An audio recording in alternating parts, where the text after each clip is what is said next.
What's up, world? Let me tell you about this beard growth oil I got from 12 tribes on Earth.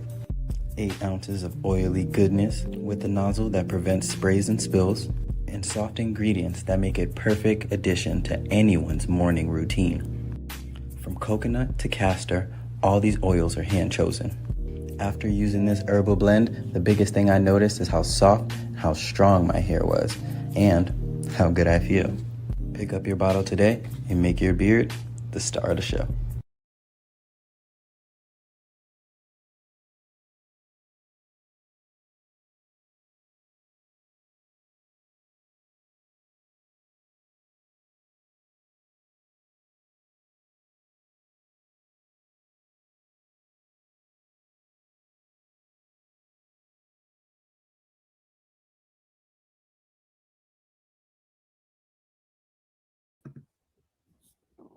Shalom, family. I hope you're all doing well.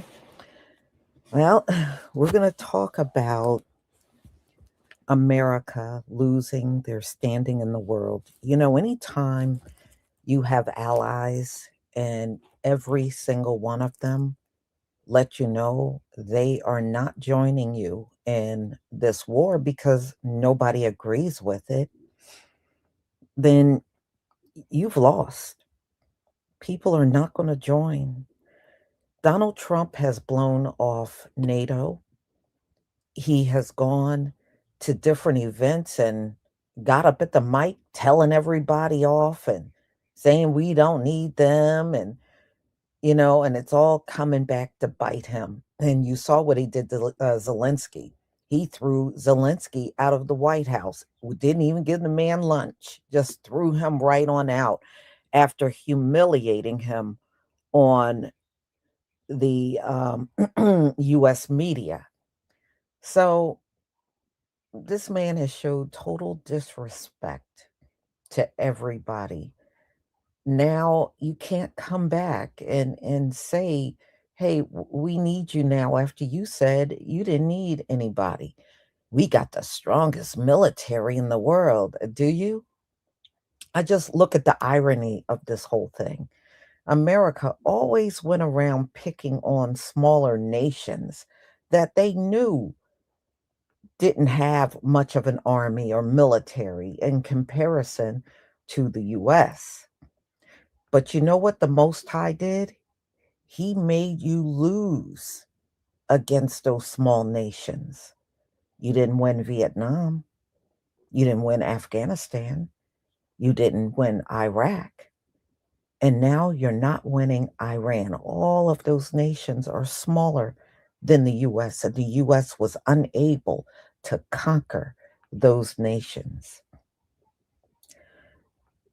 So, this whole ideology of going after somebody because they're smaller than you, that has not really worked out for America at all. It hasn't, you know?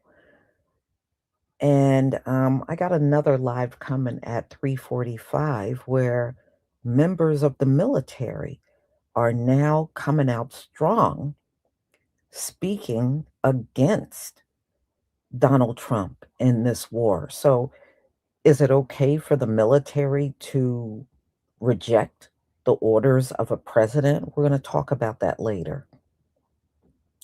So, ladies and gentlemen, not only do I and many of you know America's not going to win this thing, but America's standing on this earth will never be the same. They are never going to be viewed as a powerful nation by anyone. Respectability will be lost. Americans traveling are going to face a lot of disrespect in other countries. It may not be happening right at this very moment, but believe me, it's coming. It's coming. Some Americans, these are usually white Americans, are really experiencing it right now, here and there. But that's going to ramp up and get far worse as we move into the future. And if this war goes on long term, which I believe it will, because Iran is pretty much letting Donald Trump know you ain't calling the shots up in here. And this war ain't over until we, the Iranian people, say it's over. So, and I was listening to some of the interviews with the Iranian people, and all of them seem to want to go on with this war. They don't want to stop. They lost their supreme leader. Whether they liked him or not, they still didn't want him taken out by Israel in the United States, even if they didn't favor him. And it's just, but them, they are ready to bring it. Now, here you hear more of, oh, we need to stop this war. Oh, something needs to be done, but the Iranian people are not talking like that. They're pretty much saying, okay, bring it, bring it. Okay, that's what they're saying. They're saying the total opposite. They're ready for this fight. So the United States is currently building up around the Straits of Hormuz. And Donald Trump, over these past several days, have been going from one nation to the next, trying to, get them to come and join the US. And obviously, he's not very convincing because no one is joining the US. No one is sacrificing their young soldiers. And so, what can this lead to? And I'm going to do a live on this, a draft. When Donald Trump says he's not going to do something, more than likely he will do it. And he will do it. And it shouldn't be this way, but it is. But y'all, I really believe the Most High set this whole thing up for Donald Trump to fail because Donald Trump's ego has gotten far out of hand. And even now that he's getting his ass kicked by Iran, it's still out of hand. So he still didn't get to a level of humbleness. Not yet, but the people like Donald Trump will, you can best believe, and it's prophesied, they will become more humble, even if they don't see it coming. It will happen. So, y'all, let me go ahead and share my screen because many believe judgment is here. It is here.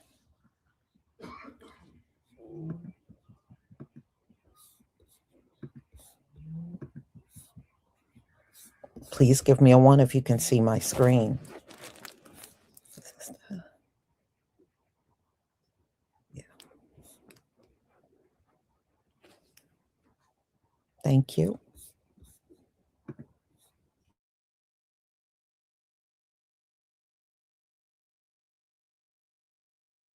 Make no mistake, says the Lord, this war in Iran is a continuation of my judgment against America. For 400 years, you have refused to legislate justice for the Black community. For 400 years, you have oppressed them and exploited their labor. You have refused to give them the spoils of their endless labor, ownership of what their hands have built. Yet when their heart cry arose for change, when they cried out during the George Floyd protests to let my people go from this oppressive system, you hardened your heart all the more. You did nothing to alleviate their suffering. You did nothing to right the wrongs of the past. So I sent plagues, COVID, the big lie, January 6th, tariffs, ICE raids, and now this war in Iran. These plagues upon your land will continue to shake the pillars of your society to the core until true repentance and true justice are accomplished for the Black community in America, until justice rolls down like waters and righteousness like an ever flowing stream. The reason America should not be at war in Iran is not because the Iranian regime is good, it's because American wars never achieve their stated aims. Like the Korean War, 3 years of fighting, $341 billion spent, 36,000 Americans killed. The war went on for 3 years, and North Korea is still run by the same family who were running it in the 1950s. Vietnam, 20 years spent fighting, 58,000 Americans killed, $1 trillion spent, all trying to defeat communists. Today, Vietnam is united under the Communist Party of Vietnam. Gulf War, $61 billion, 294 Americans killed, 467 injured. It went on for 7 months. At the end of it, Saddam Hussein was still in control, and it helped to inspire Osama bin Laden to perpetrate the 9/11 attacks. Second Iraq War, $2 trillion spent, 4,431 American lives lost, 32,000 Americans injured. It went on for 8 years. There was a power vacuum that led to the creation of ISIS and more violence and turbulence in the region. Afghanistan, another 20-year war, $2.3 trillion spent, 2,461 Americans killed, 20,000 injured, all trying to defeat the Taliban. Today, Afghanistan is ruled by the Taliban. America is not going to defeat Iran because America is incapable of defeating anyone. It couldn't even defeat the Taliban in Afghanistan, who are basically a bunch of Stone Age people using Kalashnikovs that the Soviets left behind in the 80s. And after 20 years, they drove America out of Afghanistan. Iran is a hugely developed country with 90 million people. It's a member of BRICS. It has a highly developed military. And America, once again, is squandering American lives and taxpayers' money purely for the benefit of Donald Trump's ego and American corporations. President Trump posted on his Truth Social media platform a post that was sort of critical of both Russia and India and mocking. Basically, I think Trump is coming face to face with the reality that the threats that he's put on against Russia are having zero impact. Even Lindsey Graham, who has been one of Trump's dominant advisors when it comes to how to put pressure on Russia, acknowledges that Russia is pretty much sanction proof, that Russia has made itself immune to the impact of U.S. sanctions. And the president has come to a similar conclusion. He said these may not work against Russia. But the idea was to do secondary sanctions against the people who bought Russian oil. Well, China's just not playing that game. India, has always been sort of sitting on the fence, but it doesn't appear that India is going to 100% buy in. There's some talk that India is looking at additional sources, but the Indians, aren't, giving the United States the result that they wanted. And so President Trump has mocked the dead economies of both Russia and India, indicating that if they continue to operate in this fashion, that they won't have business with the United States, and the United States will conspire to kill their economies. And he then went on to caution Dmitry Medvedev, who's been critical of Trump's threats over the last. Clear. This is the United States of America versus the world. Make no mistake. This is China versus the world. Bro, what?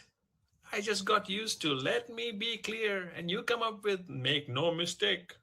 First, you used to assume that you were not clear. Let me be clear, like somebody was stopping you from being clear. Please let me be clear.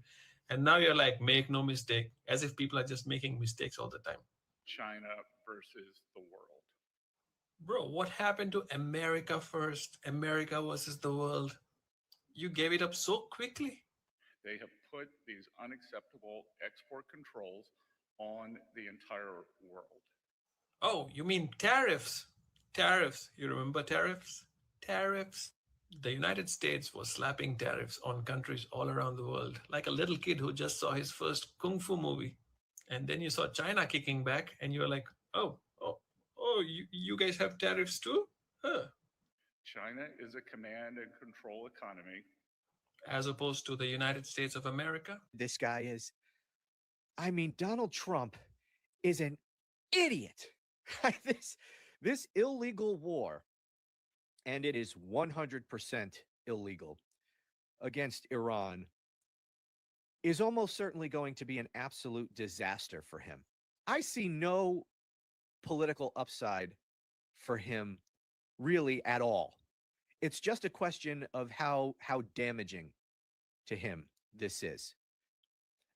If this war turns into a disaster for the United States, and there are so many ways this thing could go sideways. And let's be honest, nobody knows how this is going to turn out. I have no idea. And anyone who tells you that they do know is lying. And if they turn out to be right, that's just, they just got lucky. Nobody knows. But there are so many ways that this could turn into a disaster. And if it does, Trump is fucked. I mean, good luck in the midterms. These guys were already likely to get crushed in the midterms. The House gone. The only real question is, does the Senate flip to Democrats? If this war goes... Y'all know America's losing this war, right? Y'all know America is losing this war. I refuse to say we because I'm not a part of this shit. Y'all are losing this war. Yeah. Big time. Now I'm going to ask that you please use your common sense, although I understand for the bulk of Americans, common sense packed its bags and relocated. But for those of you who still have common sense, all you have to do is compare the media coverage that we received during the war of Afghanistan, Iraq, versus this war with Iran. You notice how you're not getting shit? You're not getting any information. You're not receiving nothing. Mind you, the technology that we have today far advances the technology that we had back then. And we had footage of everything that was going on back then. They were showing us everything. They didn't care about censoring because America was winning. We're not winning. Oh, excuse me. Y'all not winning. And since American citizens are not receiving any update, any information via American media news outlets, let me let y'all see these clips of what Iran is saying, okay? A message to the President of the United States. The outcome of war cannot be determined by tweets.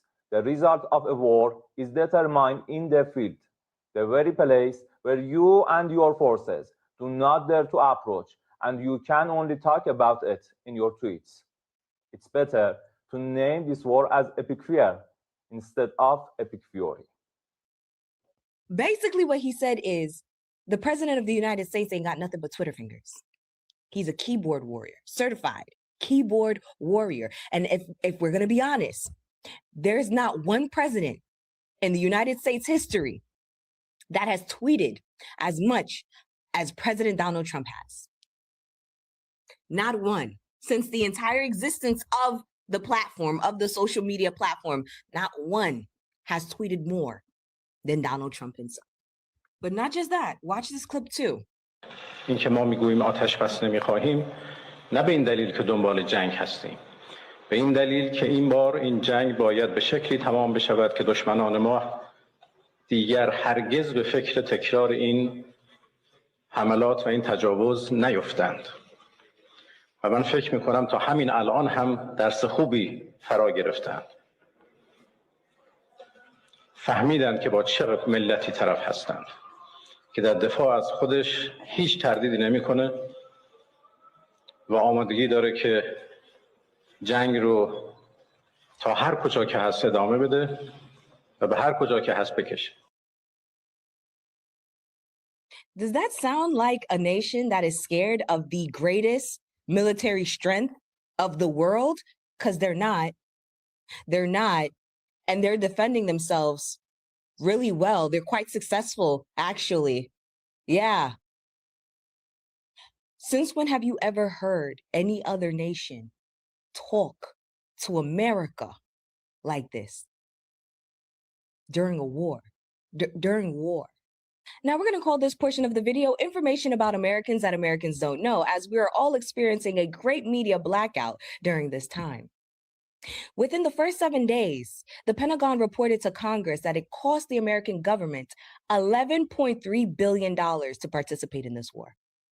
Within the first 7 days, 11.3 billion. We are now at day 18. Mind you, this is an investment that America will not be receiving a return on as they are losing this war. They're losing. Oh, and that's 11.3 American tax-paying dollars, by the way, wasted within the first 7 days of this war that we have no business being a part of.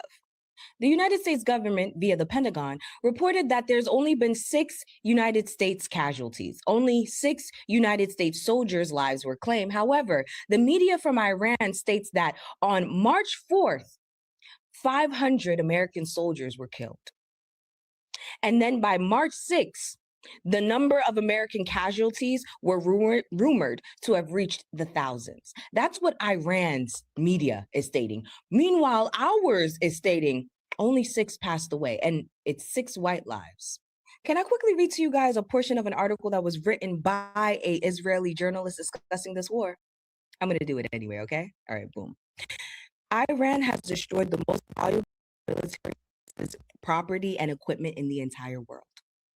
The American bases in Bahrain, Kuwait, Qatar, Saudi Arabia are amongst the largest military facilities in the world. These facilities have cost trillions of dollars over several decades to build. We are talking about the fact that the bulk of military spending that has been made over 30 years has gone up in smoke. We see radars costing millions, hundreds of millions of dollars, each being destroyed at an instant. We see entire military bases being abandoned and burned, looted and destroyed. And I'm telling you, as far as I know, the United States has never suffered such destruction in its entire history. This is an Israeli person saying this. When I say that Iran is dominating this war, I'm not lying to you guys. Did you guys know that they're still operating? As far as them still trading and selling oil, they're still operating. Meanwhile, it's been 18 days since the United States has had access to the Strait of Hormuz. Okay? Iran effectively shut off all access to that pass route. We can't get in. It's now 18 days of that. And they're still selling. They're still selling. If that's not an indication of Iran's strength and power and how weak America is right now, the United States, I don't know what is. Let me put you on to another power play from Iran, right? Reports state that Iran is considering allowing oil tankers in only if the cargo is sold using the Chinese yuan, not the United States dollar. Basically saying, I'll open this right back up, but we're not using your money. We're not using your money. Y'all understand that this is a move that helps help eliminate reliance on the United States dollar, right? Further weakening the United States dollar, something that the United States is desperately trying to avoid, something that's currently happening, right? While boosting the yuan, the Chinese yuan in the trading market. Now you probably would understand why the United States government wants access to Venezuela's oil, considering they knew ahead of time that they were going to do this. And they were going to deal with some backlash. 18 days, no access from oil in the Middle East. That don't sound like the big, bad, mighty America, the United States that I know. They'd go in there, guns a-blazing. There would have been how many people already deployed, how many troops already on Iran soil. But like their leader said, y'all don't dare. Y'all wouldn't dare to come over here. And just to solidify how deep, right, the United States is in, 3 days ago, the president of the United States, Donald Trump, the leader of the largest, strongest military strength in the world, asked for help from other nations in sending ships so that they could open up and get access back to the Strait of Hormuz.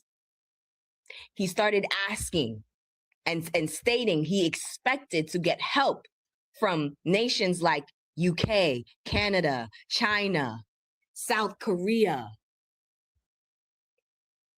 The leader to the strongest military strength in the world is asking for help for a problem that he started and is now realizing he cannot fix. The American military is no match for what they got going on over there in Iran. He's realizing that. How you start a fight and now you getting your ass handed to you?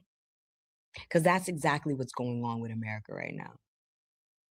That's exactly what's going on. I, for one, I'm looking forward to this. I'm happy that this is happening. It's about time that America, United States, gets knocked down a peg or two. It's about time, you understand, the downfall of America finally starts happening. So I'm happy. I'm happy that they're realizing that they done fucked around and now they're finding out. the soldiers are being asked, the American soldiers are being asked to fight this war. And again, no one knows why this war is happening. But there's reporting that the generals are telling the soldiers, this is a war for Jesus. This is a war to create the second coming of Jesus, okay? This is General Larson, and he's writing this on Substack, okay? US troops were told Iran war is for Armageddon, the return of Jesus. Some soldiers who are not Christians were told that this is a war for Jesus, and like, wait a minute, we're not Christians, we're Muslims or we're atheists. Why are we fighting this war? And so they filed a complaint about this speech, okay? And we're gonna read a part of this email that the soldiers who are dissenting sent to some other people to complain about this, okay? So, Aubrey, could you read, please? I am a NCO rank withheld in our unit. This morning, our commander opened up the combat readiness status briefing by urging us to not be afraid as to what is happening with our combat operations in Iran right now. Okay, afraid. This word tells us they're losing the war, okay? Right? Keep on going. He urged us to tell our troops that this was all part of God's divine plan, and he specifically Wait a minute here. Wait a minute. God's divine plan? God's not the one ordering them to fight this war. It's Trump or the American military, okay? This is kind of weird. Keep on going. And he specifically referenced numerous citations out of the book of Revelation referring to Armageddon and the imminent return of Jesus Christ. He said that President Trump has been anointed by Jesus to light the signal fire in Iran to cause Armageddon and mark his return to earth. Oh my God. President Trump, the fire in Iran. It's all part of a grand plan to destroy the world so that Jesus will return. What is this crap? Okay, keep on going. He had a big grin on his face. Okay, he's happy about this, guys. The world is ending. Yeah! Keep on going. When he said all of this, which made his message seem even more crazy. Our commander would probably be described as a Christian first supporter. He's been this way for a very long time and makes it clear that he desires all of us under him to become just like him as a Christian. But what he did this morning was so toxic and over the line that it shocks many of us in attendance at the Ops Readiness briefing. Besides myself, I am reaching out to MRFF on behalf of 15 fellow troops. I know you asked me about the religious views of our group who has requested help from the MRFF. I can only tell you that I am Christian, and at least 10 of the others are also Christians. One of the others is Jewish, and one is Muslim. I don't know the religious or non-religious status for the other 3 at this time. Okay, so what is happening is that there's some crazy Christians in the American military, in the American government, okay, that want to use this war to end the world, to force Jesus to return. That is why this war is happening. Okay, I'm not saying that this is the reason why. I'm saying like this. Well, and these are all leaders that support Trump because they see him as Messiah. They see him as this great hero who will cause the triumph of Christianity and the return of Jesus. And that's a possibility as to why this war is being fought, okay? Because quite honestly, there's no other reason. It's hard for me to come up with another reason, okay? See, this is what happens when you write checks with your mouth that your ass can't cash. See, for the last year, America has been out here on the world stage talking big stuff. We don't need nobody. We can do it ourselves, girlfriend. Okay. So now that America has walked itself into a war with Iran, suddenly the energy done changed. The oil is up to $105 a barrel at this point. And now the president is threatening members of NATO that if they don't help out with getting the Strait of Hormuz secure, it'll be bad for them. Hold on. Ain't that the same NATO America said they didn't need? The same NATO we're supposed to pull out of? The same allies you spent a year talking crazy to? Now you suddenly need them. Where's the border peace right now that he started? What about all those countries? Didn't they pay $10 billion to be part of this? Why they not stepping up? Why he not asking them? See, this is why grown folks tell you to be careful what you say on a Thursday, because come Tuesday, people will remember it. So let me ask y'all, do NATO countries actually owe America any help right now? When America started the fight on its own. The United States chose to strike Iran, not as part of a clearly defined defensive response, not as part of a coalition strategy, but as a unilateral act without fully thinking through the second and third order consequences. And those consequences are already here. We can all see them and feel them. Energy markets are tightening, oil and gas prices are rising, supply chains are starting to wobble. This has the early shape of a COVID-style economic shock, but with one critical difference. This time, there isn't a workaround. You can't furlough your way out of an energy shortage. You can't digitally substitute fuel. If supply tightens, everything downstream gets more expensive, and that lands directly on households, people like you and me. Now, we have to be honest about how we got here. And this sits squarely with the current US leadership. What we're seeing is that a combination of limited strategic depth, a weak understanding of escalation dynamics, and a kind of overconfidence that treats geopolitics like a deal to be forced through rather than a system to be navigated and managed. That approach works until it doesn't. And when it starts to fail, it fails systematically. Calling on NATO to join this is also fundamentally wrong. NATO is a defensive alliance. Its credibility, its entire legitimacy rests on that principle. The moment it becomes a vehicle for discretionary offensive action, it stops being a stabilizing force and starts becoming part of the problem. That line, that distinction matters. And Europe does need to hold it, because if you step back and look at the pattern, we see tariffs against allies, territorial rhetoric over Greenland, and now an impulsive escalation in the Middle East with global consequences by Trump and Hegseth. At some point, this stops being a series of isolated decisions and starts becoming a structural reality that the United States is no longer behaving like a reliable partner. And that has consequences too. Europe now has to think in terms of resilience and independence in energy, in defense, in diplomacy, not as a rejection of the United States, but as a recognition that dependency on an unpredictable actor is a strategic risk. History is quite clear on this. Great powers don't usually fall because they're defeated from the outside. They decline because they make a series of decisions that erode trust, overstretch their position and resources, and expose their own weaknesses, their soft underbelly, which is what America has done. What we're seeing now has the shape of that whole pattern, and the rest of the world is already moving on. And Trump really has resigned America to permanent decline, while the rest of us suffer the consequences of the ill-conceived actions of a group of snake oil salesmen. Look, yes, the president can complain that the press isn't celebrating its military victory enough. But what were your war aims? Your war aims have not come to fruition yet. Iran has not capitulated. There is not a new regime. And if anything, terrorist threats against Americans are now up, not down. This was supposed to limit the terrorism. Now it's expanding it. We had 2 attacks over the last 72 hours in this country, one at Old Dominion, one at a synagogue in Michigan. I don't think our leaders have properly prepared Americans that this is now something we all have to live with. Being a Jewish American, it is not new to me to have security in and around synagogues. We've been doing this for years. We spend millions of dollars a year for security. This very small group of people has to spend all this money on our own.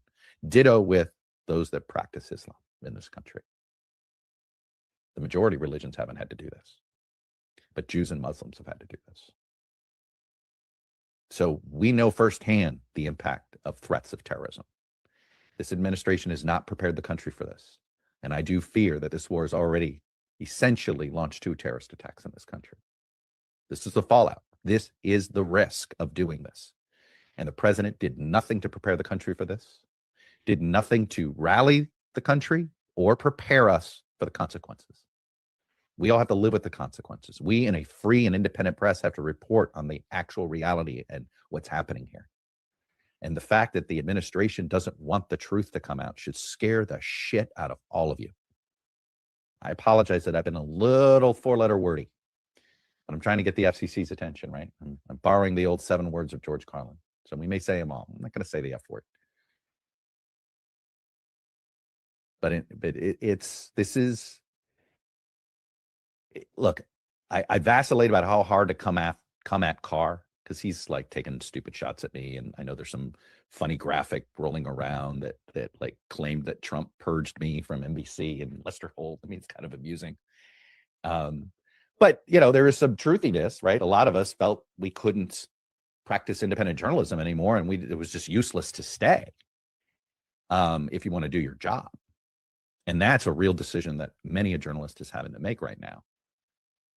But I believe in our Constitution above all, because if it goes away, then it is the rules of the jungle.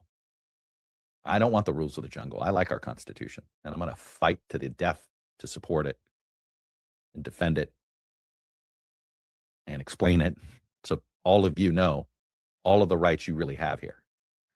The good news is Brendan Carr's threats will go nowhere. The courts will stop him. I know what you're thinking. Oh, the courts have been manipulated a little bit. Not that much.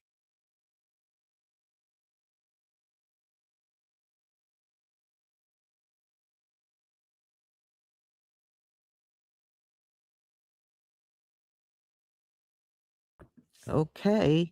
One thing I can honestly say, y'all, when I look online at, videos that are up, there's definitely the people that are against the war outweigh the people that are for it. And there are people that are for it, you know. I saw one video of this white woman talking about everybody should be forced to serve in the military. I was like, you know what? No, you know what it is, y'all. People, and let's talk real. People are sick of fighting in the white man's war. We're not starting these wars. So why should anybody go out there and lose their life for something you didn't have no part in starting? And people are starting to look at these series of wars these folks keep having and their inability to get along with people. And folks are now looking at this saying, the hell, what the hell am I doing going out there fighting your battles? Now, I'm gonna in one of my upcoming lives talk about the draft because there have been changes made to the draft. And my thing is, y'all, I think if Donald Trump tries to implement a draft, you're probably going to have so many people refusing to go. It'll probably be historic. I'm serious. I think this time around it will be historic. And how are you going to enforce locking everybody up if it's millions and millions of people refusing to go? You can't lock that many people up, even if you tried. So I think it will backfire in ways that no one has ever seen before. I really believe that. So I'm going to go ahead and conclude. Thank you so much for being here. I have another live coming up at 3:45. I hope to see you there. Shalom, family.